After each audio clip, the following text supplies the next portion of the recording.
shit.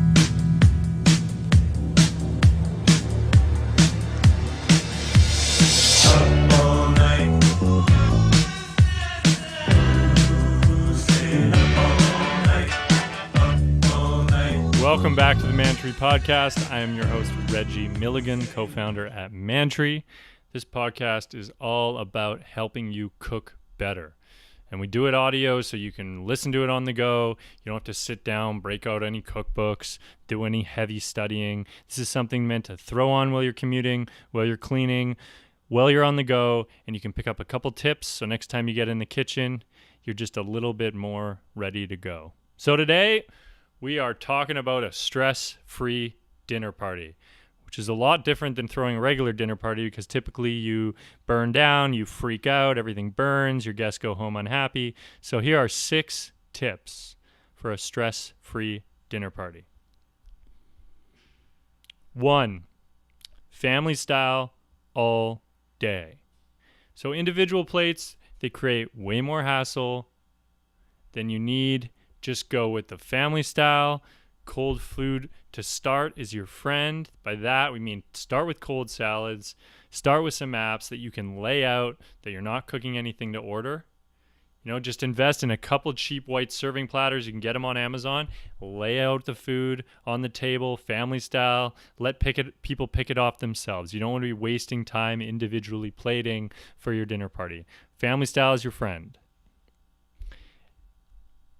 Number 2, PreBottle Cocktails. Love this trick. Learned it a couple of years ago. If you're doing like a punch or an old fashioned, you can just get like some old glass water bottles, like San Pellegrino bottles, or if you want to get really fancy, those nice glass bottles with the stopper on top for fizzy drinks. And you basically can pre-mix the booze and the mixer part and just lay out glasses and lots of ice.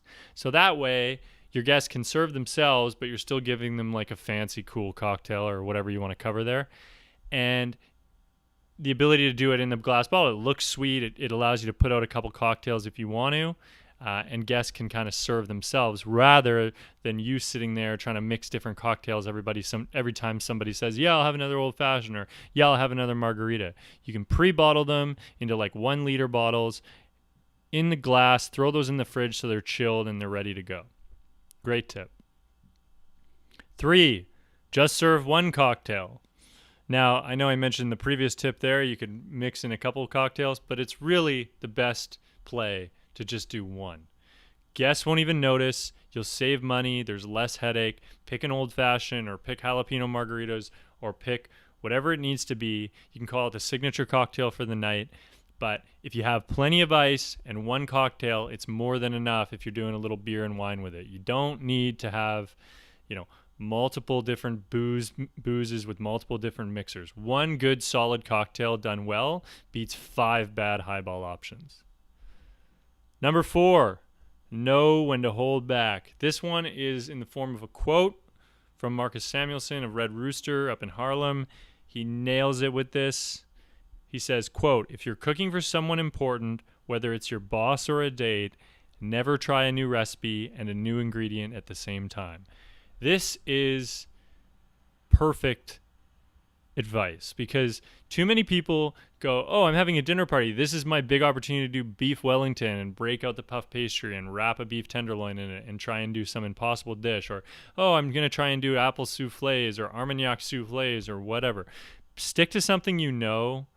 Definitely don't pick a dish that's above your comfort zone. Keep it simple so you can chill and hang out with your friends. Number 5.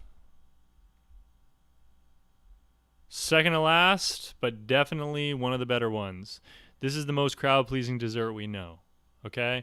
And maybe it's because it stirs up notions of adolescent nights around the campfire, or because it's cozy as hell, or because a big liquid mug of chocolate and fresh mallows is just a winner. But one of the best desserts you can serve, and the best one we know, is just a great fresh hot chocolate with some artisan marshmallows on top of it. And by that, I mean artisan in every word. Like, go find out where the trendy marshmallows are in your area. Make sure you're not throwing those Jiffy mallows on top of there. Like, find some fancy ones. Do a really nice quick hot chocolate using milk and melted down good dark or milk chocolate, and then throw some artisan marshmallows on top. Very easy to serve. Everybody loves a big comforting cup of cocoa with some mallows on top of it. It is very simple and very effective for pleasing a crowd. And as we say in the blog post, no one has ever had the reaction of, really, hot chocolate? I hate hot chocolate. Never been said. Hot chocolate's a winner. Do it. The final tip for hosting your dinner party: get Maldon sea salt. Maldon sea salt is a flake salt. It's from England. It is an amazing finishing salt. You can throw it on meat, fish, steak. Nothing will make more delicious food come out of your kitchen faster than a really good finishing salt, and one of the best ones we know is Maldon. So that's it. Those are the 6 tips for a stress-free dinner party. I'll run through them one more time. Number 1, family style all day. Don't do individual plates. Throw everything on big platters. Really easy. And obviously, if you're serving hot food on the platters, throw them in the oven for 3 minutes to keep them hot so that the food, when it goes on there, stays hot for longer. Number 2, pre-bottle your cocktails. Just get some simple, like old San Pellegrino bottles, or better yet, just clear plastic bottles with the pop stopper top on top of them, and fill them up, get them ready to go, let guests serve themselves. Number 3, just serve one cocktail. Remember, one great cocktail done well is better than 5 bad highball options. 4, know when to hold back. That's where we had Marcus's quote. Just lay low, stick to something you've made before. We don't need any heroes at the dinner party. Number 5, the most crowd-pleasing dessert we know, simple, perfectly done, hot chocolate with artisan, small batch, whatever buzzword you want to use, marshmallows on top. Go find them. Go find that bakery that is doing fresh homemade marshmallows. It's a winner. And 6, Maldon sea salt. Use it. It's a great ingredient. It makes any food taste twice as good. It's official. And that's it. Thank you very much for listening. This is what this podcast is all about. Quick, easy tips that can help you next time you're in the kitchen. If you liked it, share it. We're having fun making them, cranking out these tips for you. And get out there and get cooking.